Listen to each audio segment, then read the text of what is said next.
Welcome to my YouTube channel.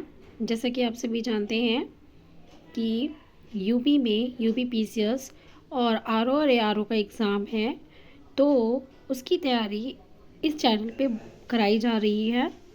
तो आज का जो हमारा सबसे पहले जो सब्जेक्ट है वह है भारत का भूगोल। ठीक है, उसमें सबसे पहले जो हम पढ़ेंगे वो सामान्य जानकारी पढ़ेंगे। तो पहला क्वेश्चन देखेंगे, भारत की भौगोलिक स्थिति क्या है।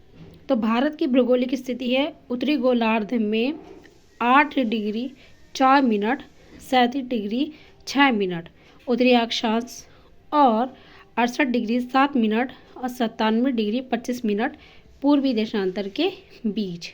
ठीक है, नेक्स्ट देखेंगे संपूर्ण भारत का अक्षीय विस्तार क्या है। तो संपूर्ण भारत का अक्षीय विस्तार ये पूछा जाता है पेपर में 6 डिग्री 4 मिनट से 37 डिग्री 6 मिनट। ठीक है, उत्तरी अक्षांश के मध्य है। ठीक है, भारत का क्षेत्रफल ये भी पूछा गया है पेपर में 32,47,263 वर्ग किलोमीटर या किलोमीटर स्क्वायर। ठीक है, नेक्स्ट देखेंगे क्षेत्रफल की दृष्टि से भारत का विश्व में कौन सा स्थान है। तो क्षेत्रफल की दृष्टि से भारत का 7वां स्थान है। ठीक है, जनसंख्या की दृष्टि से भारत का विश्व में कौन सा स्थान है। तो जनसंख्या की दृष्टि से भारत में दूसरा स्थान है। ठीक है, भारत का क्षेत्रफल विश्व के क्षेत्रफल का कितना प्रतिशत है। तो 2.42% है। ठीक है, भारत की जनसंख्या विश्व की जनसंख्या की कितने परसेंट है। तो 17.70% है।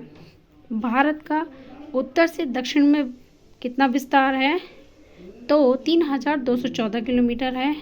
भारत का पूर्व से पश्चिम में कितना विस्तार है। तो 2,933 किलोमीटर है। भारत की स्थल सीमा की लंबाई कितनी है। तो 5,200 किलोमीटर है। ये पूछा गया है पेपर में क्वेश्चन, ये भी पूछा गया है, ये भी पूछा गया है, ये मोस्ट इम्पोर्टेंट है। भारत की मुख्य भूमि के तटीय भाग की लंबाई कितनी है। तो 6,100 किलोमीटर है। भारत के संपूर्ण तटीय भाग की लंबाई द्वीप समूह सहित बतानी है। आप पेपर में पूछा जाता है कि द्वीप समूह सहित बताइए। तो 7,516.5 किलोमीटर है। भारत की स्थल सीमा कितने देशों के साथ मिलती है। तो 7। पहला कौन सा है, बांग्लादेश, चीन, पाकिस्तान, नेपाल, म्यांमार, भूटान और अफगानिस्तान। नेक्स्ट देखेंगे भारत की जलीय सीमा कितने देशों के साथ मिलती है। तो 5, Pakistan, Maldives, Sri Lanka, Bangladesh, Myanmar. Next question, Bharat की जल एवं स्थल दोनों सीमाएं कितने देशों के साथ मिलती हैं। तो 3 देश हैं, बांग्लादेश, म्यांमार और पाकिस्तान। नेक्स्ट क्वेश्चन, भारत का सबसे दक्षिण बिंदु क्या है। तो वो है इंदिरा पॉइंट। कौन सा है, इंदिरा पॉइंट। इंदिरा पॉइंट बिंदु कहाँ स्थित है, ये पूछा गया है निकोबार द्वीप समूह में। ठीक है, अंडमान निकोबार होता है ना, तो उसके निकोबार द्वीप समूह में सबसे नीचे। इंदिरा पॉइंट का पुराना नाम क्या है, पिगमिलियन पॉइंट है।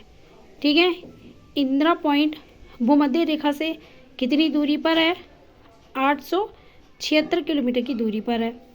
भारत का सबसे उत्तरी बिंदु क्या है, इंदिरा कौल है। कौन सा है, इंदिरा कौल है जो सबसे उत्तरी बिंदु है, जो जम्मू कश्मीर में है। ठीक है, इंदिरा कौल किस प्रदेश में है, ये जम्मू कश्मीर में है। भारत का सबसे पश्चिमी बिंदु सरक्रिक है। ठीक है, सरक्रिक किस राज्य में है, तो गुजरात में है। भारत का सबसे पूर्वी बिंदु क्या है, बलांगू है।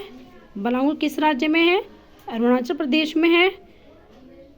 कोलाब पॉइंट कहाँ पर है, मुंबई। पॉइंट कालीमेरे किस राज्य में स्थित है, तमिलनाडु में। ये पूछा गया है कालीमेरे कहाँ है, तमिलनाडु में है। भारत एवं चीन के बीच की सीमा को क्या कहते हैं। तो मैकमोहन रेखा कहते हैं। मैकमोहन रेखा कब निर्धारित की गई थी, 1914 में शिमला में की गई थी। ठीक है, 1914 में कहाँ, शिमला में की गई थी। नेक्स्ट देखेंगे भारत और अफगानिस्तान के बीच कौन सी रेखा है। तो डूरंड रेखा है। कौन सी रेखा है, डूरंड रेखा है। आगे बढ़ते हैं, आगे है डूरंड रेखा कब निर्धारित की गई थी। तो 1896 में सर डूरंड द्वारा की गई थी। अफगानिस्तान और पाकिस्तान के बीच कौन सी रेखा है, तो डूरंड रेखा है। भारत व पाकिस्तान के बीच कौन सी रेखा है, रेड क्लिफ है। रेड क्लिफ रेखा का निर्धारण कब किया गया था? जब हमारा भारत आजाद हुआ 15 अक्टूबर 1947 को सर जीसी रेड क्लिफ के द्वारा।